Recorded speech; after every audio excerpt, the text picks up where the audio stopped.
오늘 11조 얘기를 해야 되겠네요.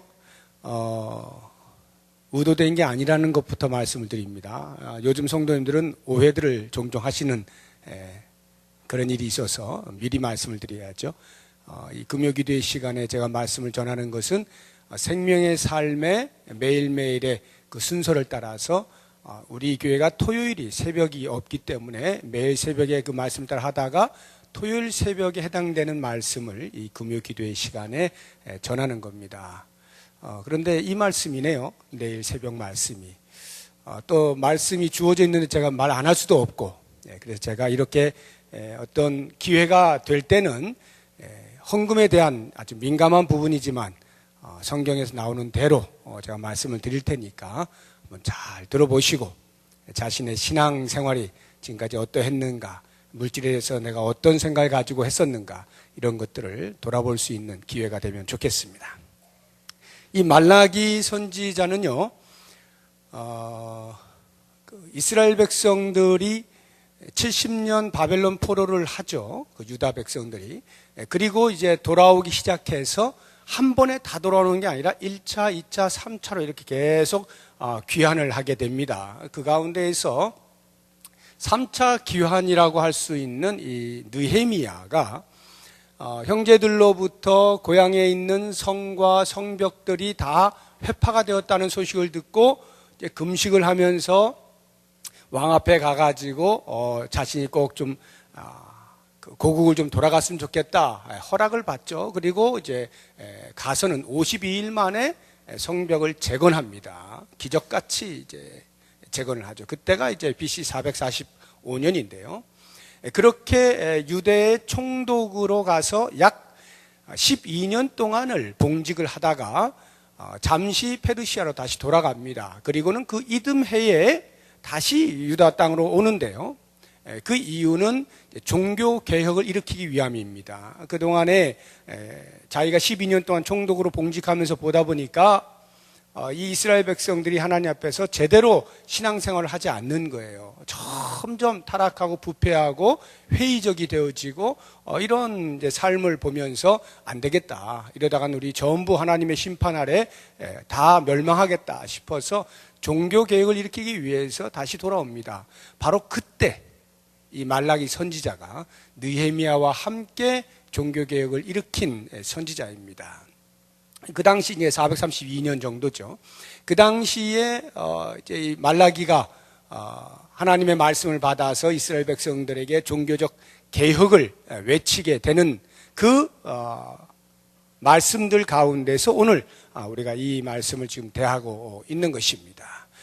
당시로 보자고 하면 이스라엘 백성들이 바벨론 포로에서 돌아와서 고국에서 다시 땅을 일구어내면서 살아갈 때에 하나님께서 이제는 우리를 포로에서 해방시켜 주시고 고토로 돌아오게 하셨으니까 이제부터는 강대국이 되게 하고 열방 가운데서 우뚝 세우실 것이다, 이런 기대감이 있었는데 시간이 흐를수록 오히려 열방 가운데 쌓이면서 페르시아의 속국으로 여전히 식민생활 통치를 받게 되어지고 주변의 국가들로부터 계속되는 침략으로 인해서 점점 피폐해지고 과연 하나님이 어디 계시는지 알 수 없을 만큼 그러한 아주 힘든 삶을 살다 보니까 이들이 점점 하나님께 대하여 회의를 하기 시작하는 겁니다.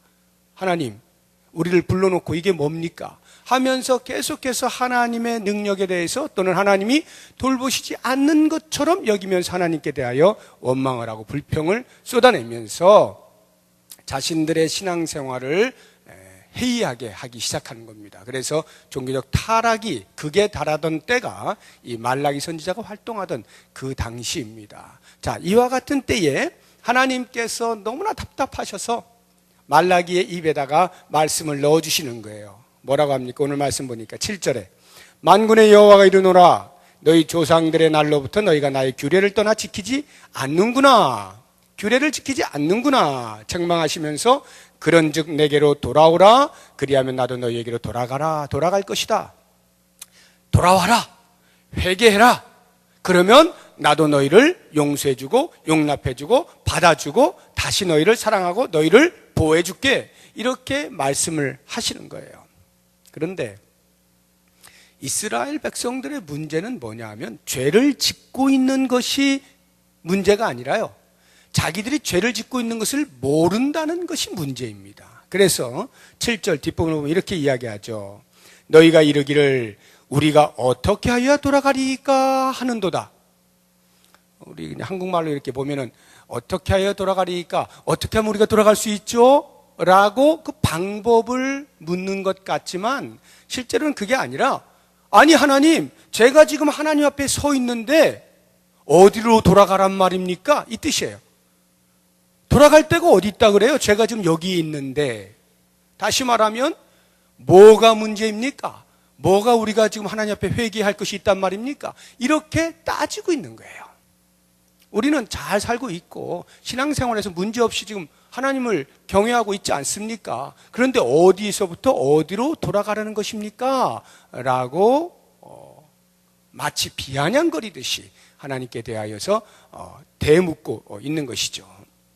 바로 그때 하나님께서 그들의 범죄에 대하여서 많은 그 총체적 난국 가운데에서 대표적인 것 하나를 그들에게 예를 들어 주는 거예요. 그게 바로 11조와 봉헌물인데, 너희들이 내 것을 도둑질했다. 그건 바로 11조와 봉헌물이다. 이렇게 이제 말씀을 해 주시는 겁니다.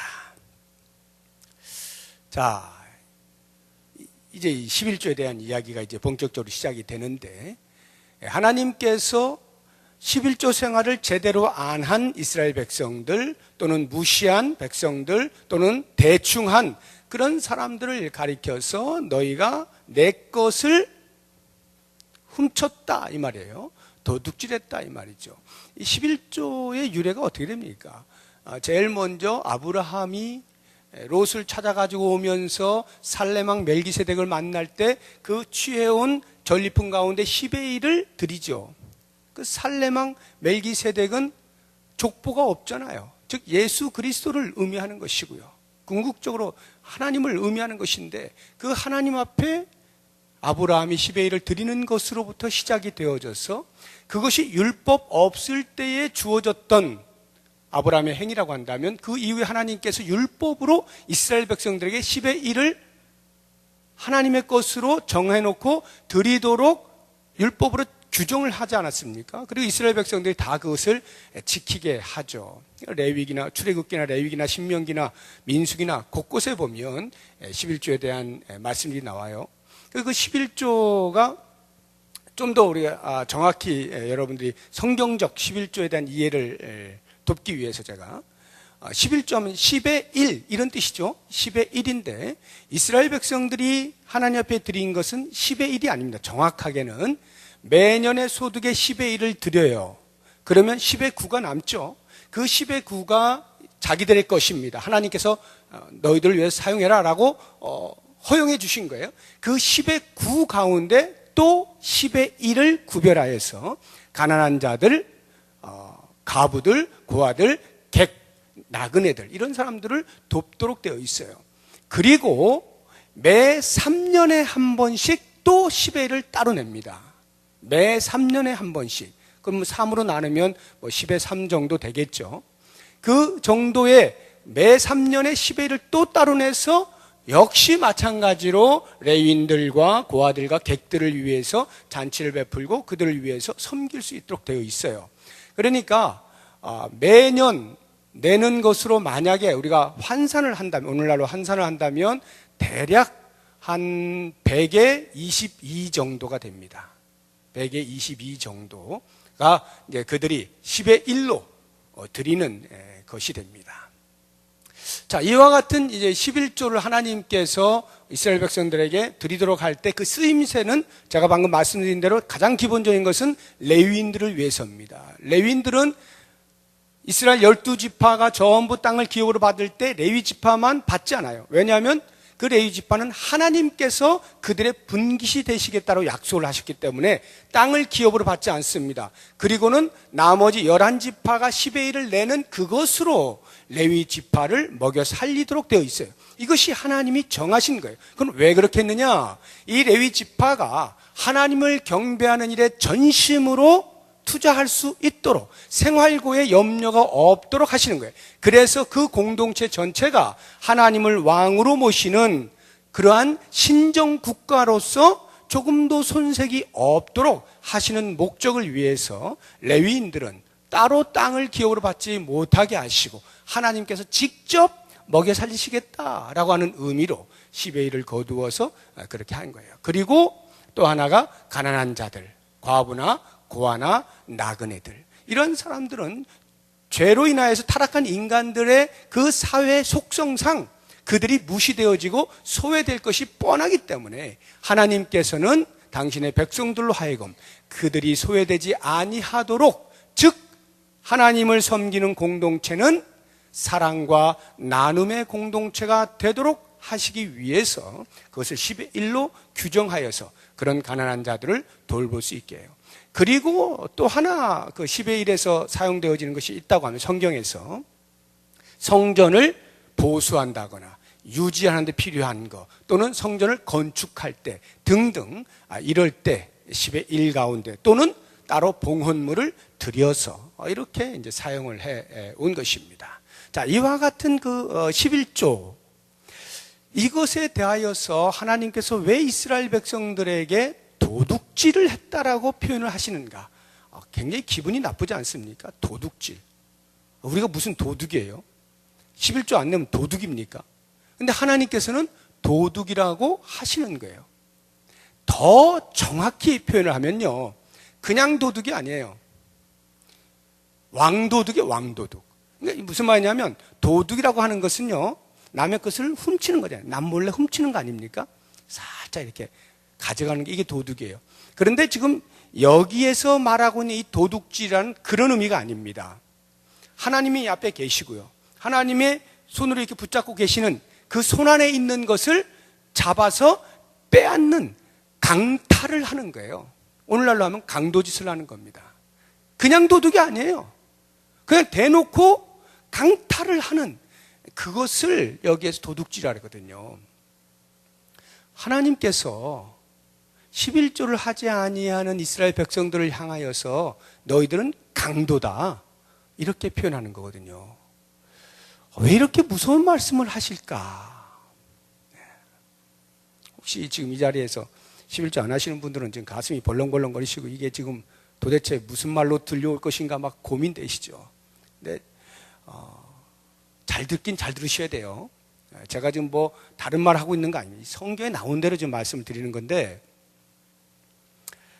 그러면 왜 강도짓이라고 말씀하시는가를 제가 좀 역사적으로 이렇게 한번 설명을 드려보면, 11조는요 다른 헌금하고 달라요. 전혀 다른 개념이에요. 우리가 11조 외에도 다른 헌금을 많이 하죠. 이런저런 목적을 가지고 그 제목을 따라서 헌금을 많이 합니다.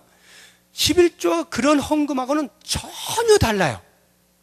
이 헌금들은요, 11조가 아닌 다른 헌금들은 10의 9 있잖아요. 11조 뺀 10의 9 가운데에서 하나님께서 나에게 10의 9를 허락하신 거예요. 써라. 너의 생활을 위해서 써라. 그리고 네가 원하는 대로 써라. 다만 너가 나의 뜻을 잘 헤아려서 내 마음을 기쁘게 할 만한 그런 곳에 사용할 수 있으면 참 좋겠구나 라고 하시는 것이지, 거기에 어떤 강제가 없어요. 10의 9는 하나님 우리에게 허락하신 거예요. 그 가운데서 우리가 너무 감사한 일이 많아, 감사헌금 드리고, 선교하는데 지금 열정적으로 내가 좀 선교하고 싶어, 선교헌금 내고, 이렇게 10의 9를 나에게 허락하셨는데 그 가운데서 내가 원하여 가슴에 다가오는 대로 헌금을 하는 거예요. 그런데 10의 1조는 그런 개념이 아닙니다. 내가 원하든 원하지 아니하든 이 10의 1은 건드리질 않는 거예요. 10의 1조는 그래서 드리는 게 아닙니다. 여러분, 10의 1조는 하나님께 내 11조 드려야지, 드리는 개념이 아니에요. 내가 허락받은 것 가운데 10의 1을 띄어서 하나님께 드리는 개념이 아닙니다. 10의 1은 건드리는 게 아니에요. 손대면 안 돼요. 마치 하나님께서 에덴 동산을 만드시고 아담과 하와를 거닐게 하시면서 모든 것을 다 허락하셨는데 중앙에 있는 선악을 알게 하는 나무의 실과를 건드리지 말게 하신 것과 같은 이치예요. 왜 건드리지 말게 하셨을까요? 에덴 동산 누가 지었니? 알게 하시는 거예요. 주인이 누구니? 알게 하시기 위한 것입니다. 그걸 건드리지 아니함으로써 여기에 지어진 모든 것이 하나님이 다 지으신 것이다 하는 하나님의 주권 사상이 분명하게 들어갈 수 있도록 하기 위해서 한계를 금해 놓으신 겁니다. 그러니까 아담과 하와는 그것을 건드리면 안 되는 거예요. 그걸 따다가 하나님 드세요. 하나님께 드리는 게 아니에요. 그건 그냥 놔두는 거예요. 건드리면 안 돼. 10의 1조가 그와 같은 것입니다. 이 땅에 있는 모든 것들이 하나님의 것이고 우리의 손 안에 있는 모든 것이 하나님으로부터 온 것이고 하나님께서 우리로 하여금 살게 하시기 위하여 주신 재물, 그것을 인정하는 행위, 그게 10의 1이에요. 그렇지. 이게 하나님이 주신 거지, 하나님이 나에게 부탁하신 거지, 하나님이 나에게 위탁하신 거지 를 인정하는 행위가 10의 1을 건드리지 않는 행위다 이 말이에요. 그러니까 10의 1조는 믿음 좋은 사람이 다 그게 아니에요. 하나님을 아는 자는 그냥 자동으로, 하나님이 나의 왕임을 고백하는 자면 자동으로 하나님이 나의 주권자가 되시고 내 인생의 주인이시다 라고 하는 것을 고백하는 사람은 자동으로 10회를 건드리지 아니하고 그냥 놔두는 겁니다. 하나님의 것이거든요. 하나님은 그 10의 1, 우리에게 있는 그 10의 1이 아쉬워서 그것을 거두어다가 하나님께서 뭔가를 좀 하시려고 그런 의미가 아니죠. 인생의 주인 누구야? 이거 알게 하시는 거예요.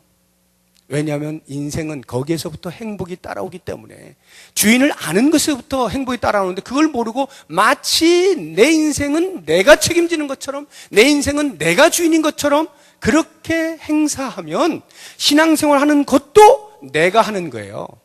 그러니까 내가 마음 내키면 신앙생활하고 마음 안 내키면 안 하고, 내 아내 봐줘서 좀 신앙생활 좀 해주고, 이런 게 돼버리는 거예요. 그게 아니라는 거죠. 인생의 주인이 누구냐를 알 때 우리는 어느 누구를 막론하고 자동으로 그냥 물질에 있어서 10의 1을 건드리지 아니함으로 하나님께서 저의 인생의 주인이십니다. 하나님이 모든 인류의 주인이십니다. 만물의 왕이십니다. 라고 하는 것을 고백하는 행위가 이 10의 1에 있다라고 하는 거예요. 자, 바로 이와 같은 11조이기 때문에 하나님께서는 그 10의 1에 대하여 부실한 자들, 무시하는 자들, 행하지 않는 자들에 대해서 뭐라 그런다고요? 도둑질을 한다고 말한단 말이에요. 강도짓을 하고 있다고 말한다고요. 이스라엘 백성들이 하나님을 인정하지 않았습니까? 잘 섬겼습니다. 하나님 앞에 제사 드렸어요. 그런데 말라기서를 보면, 앞에서부터 보면요, 눈먼 거, 저는 거, 병든 거, 이런 거 갖다가 제물 드리면서 제사 드리고 있다라고 이야기를 하는 거예요. 하나님이 보실 때는 어처구니가 없는 거죠. 너희들이 정말로 나에게 제사를 드리고 있어? 너희들이 정말로 제사를 받으시는 분이 누군지를 알고는 하고 있는 거냐? 이 말씀하고 있는 거예요. 하나님은 믿는다고 하는데 왕으로 섬기지 않고 주인으로 섬기지 않고 있는 이스라엘 백성들에 대해서 하나님께서 경고의 말씀을 주시는 거예요. 너희들은 지금 도둑질하고 있다. 자, 그래서 하나님께서 그렇게 경각심을 그들에게 주면서 제안을 합니다. 그러니까 방법을 알려주는데요, 두 가지 명령을 통해서 그들로 회복하게 되기를 간절히 소망하시는데, 그 두 가지 명령이 뭐냐 하면 10절을 보십시오. 만군의 여호와가 이르노라, 너희의 온전한 11조를 창고에 들여 나의 집에 양식이 있게 하라. 이게 첫 번째 명령이에요. 너희의 온전한 11조를 창고에 들여. 이 창고라는 게 뭐냐면요, 당시 성전에는 방들이 여러 개가 있었어요. 집기를 갖다 놓는 방들도 있고, 이렇게 성도들이 11조를 가지고 오는 것을 넣어놓는 창고들이 있었습니다. 그 당시는 뭐 다 현금으로 하는 것이 아니니까요. 농사를 지으면 쌀이 올 것이고 뭐 이렇게 될 거 아닙니까? 그러니까 그것들을 저장하는 창고들이 성전 곳곳에 이렇게 있었거든요. 그러니까 그 창고에 드리라는 거예요. 그래서 그 하나님의 성전에 늘 양식이 있도록 하라는 거죠. 목적이 뭐라고요? 레인들을 먹이 살리는 것과 과부와 고아와 객들을 먹이 살리는 것과 성전을 유지하는 데 사용하는 이런 것들을 목적하여서 이렇게 있게 하라는 거예요. 그런데 중요한 것은 여기서 온전한 11조를 창고에 드리라는, 이 온전한 11조가 뭐냐, 이 부분에 대해서 제가 현실적으로 좀 같이 생각을 좀 할 필요가 있어요. 온전한 11조가 뭔가? 100만 원을 벌었으면 온전한 11조는 10만 원을 내는 것이다 하는, 물론 이런 차원에서의 온전한 11조도 있습니다. 그러나 그것 이전에 본질적으로 여기에 말하는 온전한 11조라고 하는 것은 여기에서부터, 가슴에서부터 하나님의 것입니다. 하나님의 것입니다. 제 손에 있는 모든 것이 하나님의 것입니다. 이것을 가슴에서부터 인정하며 드리는 것. 제가 아까 드리는 것이 아니라고 하니까 지금 또 제가 드리는 거라니 왜 이렇게 말을 왔다 갔다 합니까? 이렇게 생각하면 안 돼요. 아까 말씀드린 건 개념을 설명드리는 것이고, 지금 우리가 표현할 때는 드린다고 표현을 하는 거죠. 개념을 정확히 아시라 이거예요. 건드리지 않는 것인데, 자, 이제 제가 드린다라고 표현을 한다면, 그렇게 마음에서부터 내게 있는 모든 것이 주님께로부터 왔습니다를 고백하며 드리는 게 온전한 11조다, 이런 말이에요. 마음에서부터. 그리고 전체 받은 것에서 10의 1을 드려야 되느냐, 아니면 세금 다 떼고 네트에서 10의 1을 내야 되느냐, 그건 여러분 알아서 각자 하세요. 알아서 하시는데, 이 온전한 11조라고 할 때 이런 겁니다. 현실적으로 우리 성도들이 많이 고민하는 것들이기 때문에 제가 상세히 말씀을 드려야 될 것 같아요. 예를 들어서 10의 1조를 가지고 어떤 분들은 거기에서 감사원금 떼고, 거기에서 성경금 떼고, 거기에서 구제원금, 이렇게 하시는 분들이 혹 계실지 모르겠어요. 온전한 11조가 아닙니다. 그리고 10의 1을 가지고서 내가 이거를 어디에 의미 있게 쓸까, 이렇게 생각을 하고 자기가 생각할 때 가장 의미 있다라고 생각되는 곳에다가 10의 1을 보내는 거 잘못된 겁니다.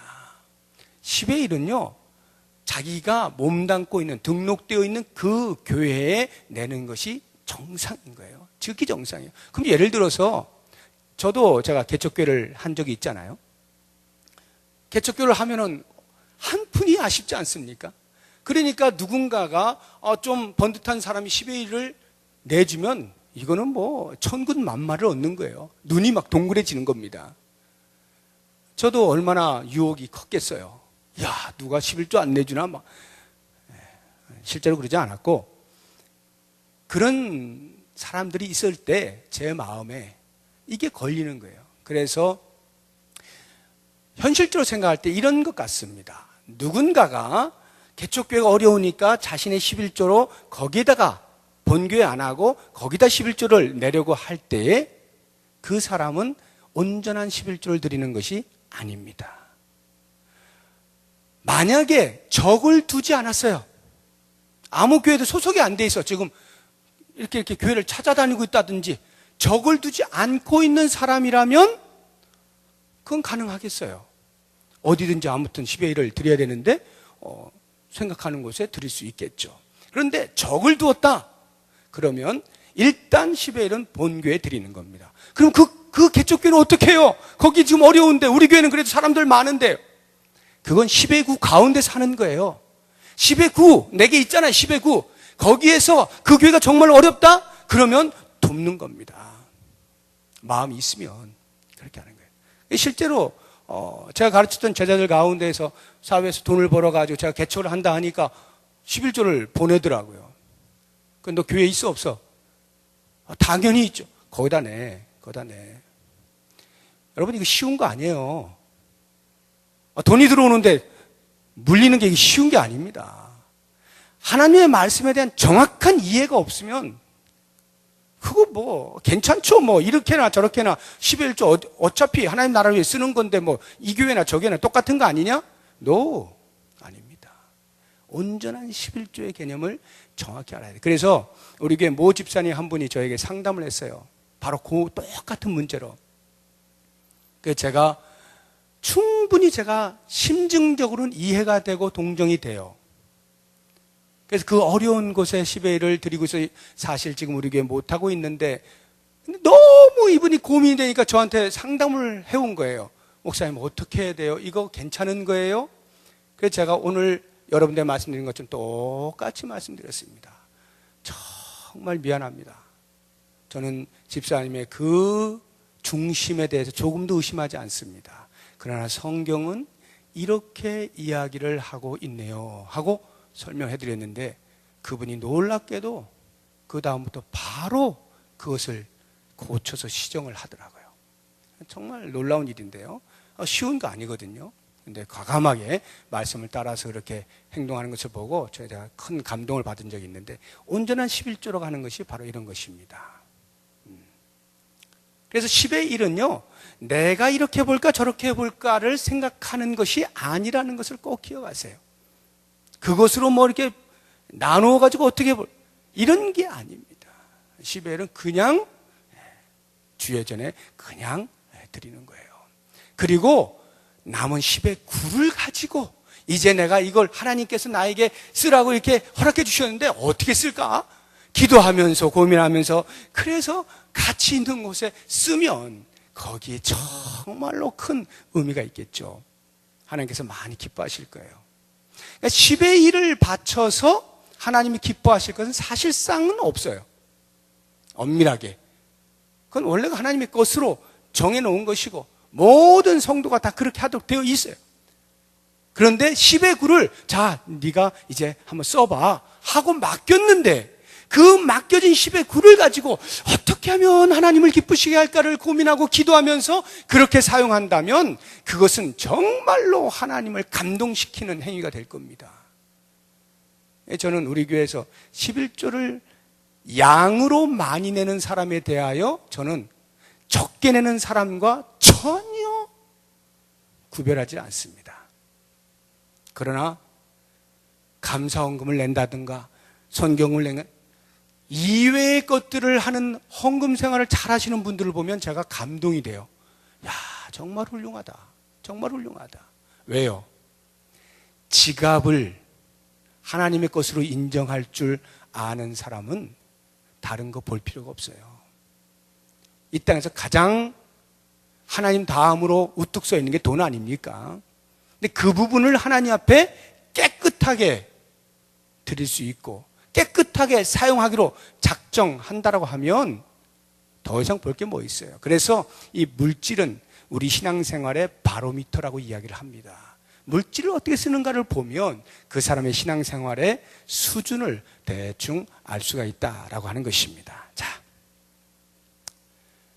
바로 이와 같은 11조를 하나님께서 온전한 11조 드리라 말씀하시고 그 다음 보게 되면은 너희가 그것으로 나를 시험하라 이렇게 명령하고 있어요. 그것으로 나를 시험하라는 명령이에요.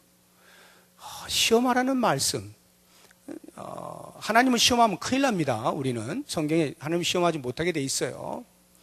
그런데 이제 여기서 말씀하는 시험은 그런 시험이 아니죠.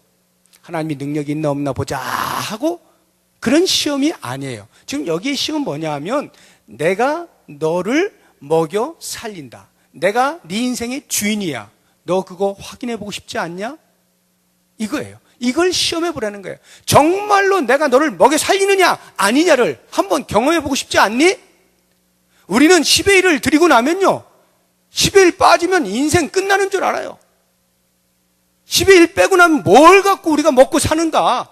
하나님 너무 하신다. 야속하시다. 지금 이렇게 목구멍이 포도청인데 거기서 10의 1을 뺏어가시다니. 혹시 어려운 가운데 있을 때 이런 생각을 할지 모르지만 하나님이 말씀하시는 거예요. 너 정말 죽나 안 죽나? 시험 좀 해봐라. 시험 좀 해봐. 내가 너의 창고에 더 이상 쌓아둘 곳이 없을 만큼 복을 부어주는지 안 주는지 한번 시험 좀 해봐라. 나는 너에게 도대체 무엇이냐? 하나님께서 말씀하시는 거예요. 시험해 보라는 거예요. 한번 시험해 보세요, 여러분. 하나님이 과연 내가 시베이를 건드리지 않았더니 시베구 갖고 살 수 없어서 굶어 죽게 만드시는지, 어떻게 하시는지 한번 생생하게 경험 좀 해보라는 거예요. 여기 앉아 계신 많은 분들이 이미 증명하고 있지 않습니까? 이렇게 버젓이 살고 있잖아요. 버젓이 살고 있잖아요. 멋지게 살고 있잖아요. 10의 1 아니라 10의 2, 3을 하나님 앞에 드려도 멋지게 살아가고 있지 않습니까? 하나님은 위대하신 분이에요. 하나님은 신실하신 분이에요. 하나님은 약속을 지키시는 분이에요. 당신의 백성들을 결코 당신의 뜻대로 살아가고 하나님의 말씀을 좇아서 규례를 따라서 살아가는 사람들에게 굶겨 죽이는 일은 없으신 거예요.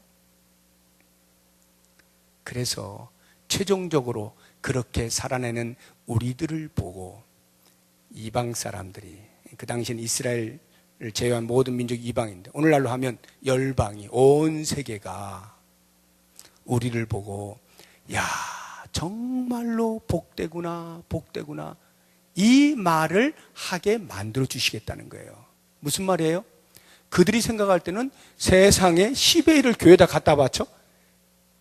너 뭐 먹고 살래? 그래가지고 정신 차려, 정신 차려, 교회가 너 다 빼먹는 거야, 이렇게 말할 때 10의 1을 버젓이 하나님 것으로 알고 건드리지 아니하고 내어드리는데도 불구하고 자기들보다 더 행복하게 살거든요.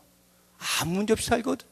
뭐 돈에 많고 적음이 아니라 사는데 행복하게 살거든요. 그러니 그 사람들이 보고 야, 정말 저것들은 뭐야? 이렇게 생각할 수밖에 없는 거예요. 그래서 말씀하시는 거예요. 12절에 너희 땅이 아름다워짐으로 모든 이방인들이 너희를 복되다 하리라. 너희를 복되다 하리라. 그렇습니다. 여러분, 우리가 하나님 앞에서 이렇게 바른 헌금 생활을 하는 것을 통해서 주변이 우리를 보고 복되다 라고 하는 소리 들어보셨어요? 이거 들을 수 있어야 돼요. 이거 들을 수 있는 거예요. 야, 진짜 저 사람들은 신기한 사람들이야. 저렇게 막 퍼내고도 버젓이 살고 있는 거 보면 참 신기해. 그러면서 하나님에 대하여 궁금해지기 시작하는 것이고요. 우리도 모르는 사이에 우리는 하나님을 증명하며 살아가고 있는 것이 되는 것입니다. 사랑하는 성도 여러분, 오늘 제가 뭐 어쩌다 한 번씩, 몇 년에 한 번씩 하는 이 헌금 설교인데 오늘 오신 분들은 참 복되신 분들이에요. 제대로 알고 헌금 생활하니 얼마나 좋습니까? 모르고 이렇게 11주 내려면 막 아깝고 이런 생각이 들었던 분들도 계시잖아요. 이거 이번 달엔 정말 안 했으면 좋겠어, 뭐 이런 생각했던 분들. 11조는 그런 개념이 아니다라고 하는 것을 정확히 인식하시고요. 하나님의 것을 하나님 것으로 고백할 때 우리 하나님께서 과연 우리를 어떻게 보호하시고 돌보시고 인도하시고 푸른 초장으로 실만한 물가로 데리고 가시는지를 날마다 경험하실 수 있는 우리 모두가 될 수 있기를 주의 이름으로 축복합니다. 기도하겠습니다.